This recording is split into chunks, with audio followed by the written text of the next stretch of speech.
wabarakatuh. Halo teman-teman semuanya, perkenalkan kami dari kelompok 1 yaitu kelompok Bayongbong ingin menampilkan sebuah video tentang Dongeng Rame bab 2. Simak videonya ya. Pada suatu hari, Elsa, Pipit, Susi, Silpa, dan Ilmas sedang berdiskusi di kampus. Kalian udah belum baca bab 2 buku sejarah dan filsafat matematika tentang Babilonia dan Mesir itu loh? Udah sih, tapi sumpah ya, awalnya aku kira bakal ngepesanin. Taunya seru, ternyata orang zaman dulu udah jago banget ngitung ya. Iya betul, aku juga kaget ternyata mereka itu udah bisa bikin sistem angka, hitung luas tanah, bahkan mereka itu bisa bangun piramida dengan perhitungan yang akurat.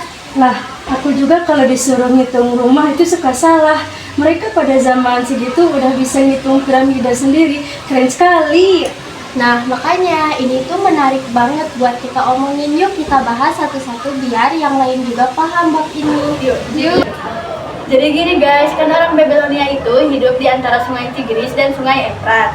Mereka itu udah punya sistem angka sendiri dari tanah liat yang mereka sebut dengan tulisan cuneiform. Cuneiform tuh yang bentuknya kayak huruf paku itu ya? Iya, jadi mereka nulis angka pakai bentuk kayak baji kecil. Uniknya, sistem yang mereka pakai itu berbasis 60, makanya sampai sekarang kalau 1 jam itu ada 60 menit, 1 menit ada 60 detik, dan 1 lingkaran ada 360 derajat. Wah, ternyata kebiasaan kita sekarang tuh adalah warisan dari Babilonia ya? Betul, dan mereka udah ngerti tentang segitiga siku-siku kayak rumus Pitagoras, bahkan sebelum Pitagoras terkenal. Jadi yang punya ide pertama itu bukan Pitagoras dong, tapi Pitacu kan punya dulu. Bener loh, Babilonia itu fondasi penting banget. Mereka udah bisa nyelesain persamaan kuadrat, bikin tabel kuadrat, dan pangkat 3, bahkan tahu rumus-rumus dasar yang kita pakai sekarang. Keren ya. Dan kalau Mesir gimana? Soalnya aku paling suka bagian Mesir, soalnya ada hubungannya sama piramida. Kalau Mesir itu lebih praktis, mereka menggunakan matematika buat kehidupan sehari-hari, kayak buat ngatur air irigasi, bagi sawah, dan hitung hasil panen. Dan pastinya buat bangun piramida kan? Iya betul, mereka ngitung ketinggian piramida pakai bayangan matahari. Keren banget kan? Artinya, setiap kali bayangan sejajar, para insinyur Mesir langsung berkata, ayo saja mengukur, wahai Firaun. Nah, yang baru aku tahu, ternyata mereka punya cara hitung yang unik. Misalnya, kayak kalau mau ngali, mereka itu pakai metode mendua kalikan. Waduh, kayak fitur yang di kalkulator ya, kali 2 gitu. Hampir. Nah, jadi misalkan kalian itu mau ngitung 26 kali 33, nah mereka itu gak langsung mengkalikan secara langsung, tapi mereka itu ngedua-duain dulu baru ngejumlahin. Ribet tapi cerdas. Jadi, cara ngedoain berkali ini gimana? Nah, jadi gini. Jadi ini guys, 26 dikali 33.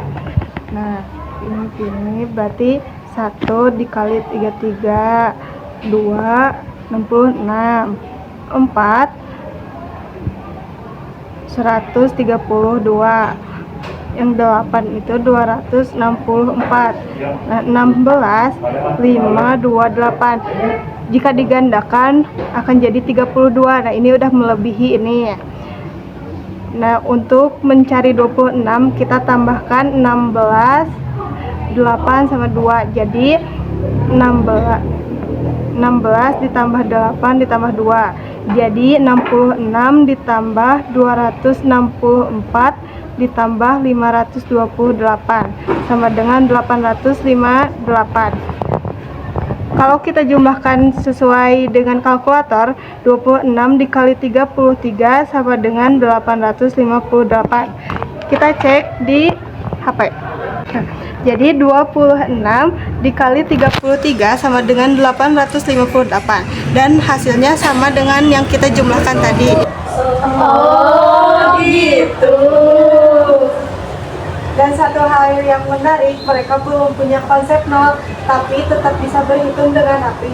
Artinya matematika berkembang bukan karena alat, tapi karena kebutuhan. Jadi kesimpulannya, bab 2 ini ngajarin kita bahwa matematika itu lahir dari kehidupan nyata.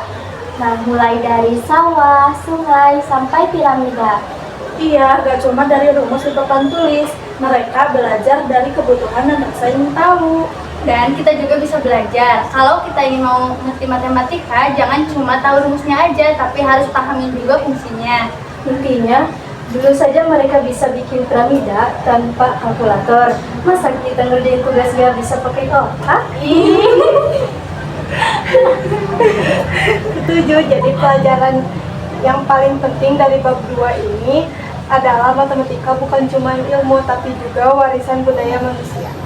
Nah, dan itu dia ngadongeng ramai hari ini. Sampai jumpa di bab selanjutnya. Dan itu dia ngadongeng rame kita hari ini. Kalau kalian ingin mempelajari lebih mendalam, bisa cek link di bawah ini ya. Wassalamualaikum warahmatullahi wabarakatuh.